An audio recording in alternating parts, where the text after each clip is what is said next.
Hello and welcome to another Kadoink Studios production. We have for you today another Moorcraft game. This time between two very interesting players.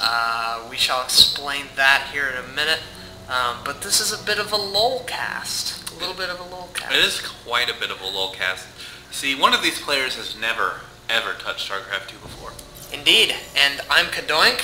I'm Vason. And we shall introduce our players on the left-hand side of Tal'Darim Altars in the top right corner. We have our That would be left. Oh, top left. Righty, tighty, lefty. Lucy? Carry on. Carry on, alright. Not carrier, for that matter, especially not in Heart Swarm. But we have Jack, the green Terran player, who is actually Jack, while on the right side we have a very interesting Protoss. I know you're thinking, Trima, he doesn't play Protoss. Well, there's a very good reason for that. Would you like to explain it? Well, you see, our friend really wanted to get into the action here, and who are we to say no, right? Yeah. Exactly. So, Trima is typically a Zerg player, but he decided to let his friend use his count, and this friend has never actually played StarCraft 2. Absolutely. Although he was a large fan, an avid fan, really, of StarCraft 1. Absolutely, he loved it, and he's been wanting to play all night, and so we thought we'd give him the opportunity. So this is his first time doing it. However, I am a little bit curious to know if maybe there's a little bit of trolling action going on. Jack was expecting it. I'm kind of curious because you know what, Trima has played Protoss before, but I don't know, we'll see. I just don't see the huge difference like I do for StarCraft 1 and 2 with Protoss like I do, say, Zerg. Yeah, and so here's what's interesting. We do see a hotkey from our new player, which is very good. Seeing as many new players don't use the hotkeys, we'll open up the production tab for you there. And he's getting this forge, which means he'll get cannons. That seems to be something a lot of new players do, is they think, oh, these cannons are very good, I can put them up in my base and be protected. Absolutely. Which in the case of your game was very good because they served as detection as well as like a, oh no, I need protection right now. Exactly. But for a lot of new players, they're kind of fooled to think that those defenses are good, whereas having an army is always better in any situation. Yeah. And we are seeing a cybernetics core on the battlefield here. Sorry, not the battlefield, excuse me. We're seeing a cybernetics core, and I would like to also point out that the cannons aren't quite as useful as they were in StarCraft 1. So that might be why he's going forged very quickly. He might think that the cannons are just about as useful as they were in Brood War, and in Brood War they were quite wonderful, and in StarCraft 2 they are good too, but generally for more things like a Forge Fast Expand, or even just like an oh crap moment like you had in the game we saw with you versus Trima earlier today. Absolutely. Let's take a look at our Terran here. Yeah. He is scouting. In fact, he is building his second barracks and a factory. This is pretty typical play from Jack. I expect to see quite a number of tanks, maybe some Marauder play if he does eventually get out some Stalkers. Yeah, absolutely. We will definitely see those Marauders in response to the Stalkers. Now, we do not see Cybernetics, the Cybernetics Corps researching Warp Gate. Oh, there it goes. Oh, there it goes. Wow. And you know what? To be honest, Wayne does have Trima behind him, telling him what he needs to do and coaching him and giving him some help, so he's not completely in the dark. Otherwise, he probably wouldn't even know about this research. Yeah, that's a very good point. And to be fair, I mean, the guy has never played StarCraft 2 before.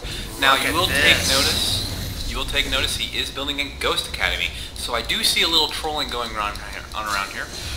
Or this could actually be a viable thing, and he could be using it for the EMP.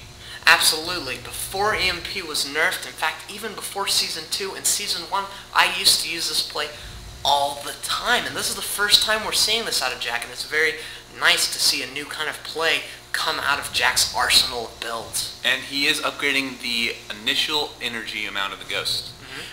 This allows me to believe that he is using it for EMP because, really, if he was nuking, he would go Cloak, hands down. Absolutely. Cloaking is very crucial, especially against Protoss player, and nukes aren't as effective unless he's trying to make this a fun game because he knows that that he's going to hold pretty well on his own. Absolutely. And you also notice that the Protoss player, Trima, does in fact have a lot of minerals. He does need a little coaching on how to get rid of those. Absolutely. That's not a huge deal at this moment in time. That's one of the difficulties of StarCraft 2, is keeping your minerals low and being reminded, okay, I need to build, I need to build, I need to build. And it's very nice to see that he has these hotkeys here. I'd like to see him have a few more, but that's a lot better than many bronze players out there. And we are seeing a Stargate up and running from Trima around here. That's a good decision on his part. Currently being built, we should probably see Void Rays. Hopefully not Phoenixes. I don't see use for them. Not really seeing a use for Phoenixes unless he's using it to tank takes and pick them up and remove them from play. Yeah, absolutely, but that's something that that's something you would see normally like a diamond or at least platinum player. Yeah. I mean, I'll give the benefit of the doubt and say silver could come up with it. It's not typical, but I'd see it there some occasion. We're seeing this early expand, not early, but a really good time to expand with this tank being here, being able to defend that quite well. It's extremely easily defended on this map, which is a great reason to early expand. Yeah. You got the high ground, tanks just do massive damage. There's really no reason not to expand. Absolutely, and look at this, having this Marine poked up out front, so that way he can just get an extra bit of vision, so if units come, he can poke them off. Like if the Zealot were to run in and try to scout, it would be killed before it would even get up this ramp. Very wise move by Jack. We have plenty of Marauder capability, and we do see a Ghost coming out.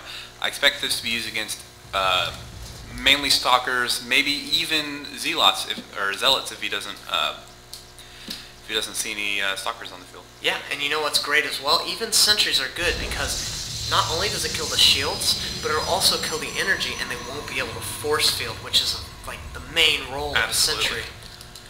Such a good move. And they will be able to use a pretty bad decision here on his part. He is, instead of using that, it looks like around 600 minerals on another Stargate, he is queuing up 4... He's queuing... I mean, really, I don't blame him. He's queuing up 4 Void Rays, which I can't blame him. They are Void Rays. But he's still queuing it up, which is not the greatest decision. Yeah, Void Rays are pretty much good in any situation, except against a lot of Marines, which is what we see. And he's going in with his... Oh, no. Oh my gosh, that is a lot of Zealots. It may even be too much with this tank out of place. He needs to EMP, which he does all over his army, which doesn't matter because the Terran army doesn't need it. And wow, Wayne is going to pick this out quite nice and just clean it up. Not much at home. Jack needs to be careful and see some more tanks and work on getting this expansion saturated. He definitely needs to get that expansion saturated. What he should be doing is taking his some of his workers off his main mineral line so he can just focus on building on one base. Absolutely, he needs to run some of them down there. It's better to have, which we do see he did, okay. And it's better to have 2 bases mining with less workers than 1 base mining with a ton, because it will get oversaturated and a lot of those SCVs won't be doing anything at all. Exactly. Interestingly, the Protoss player hasn't even scouted the Terran base. We see that he has no knowledge other than this nice little straight line he has across the map.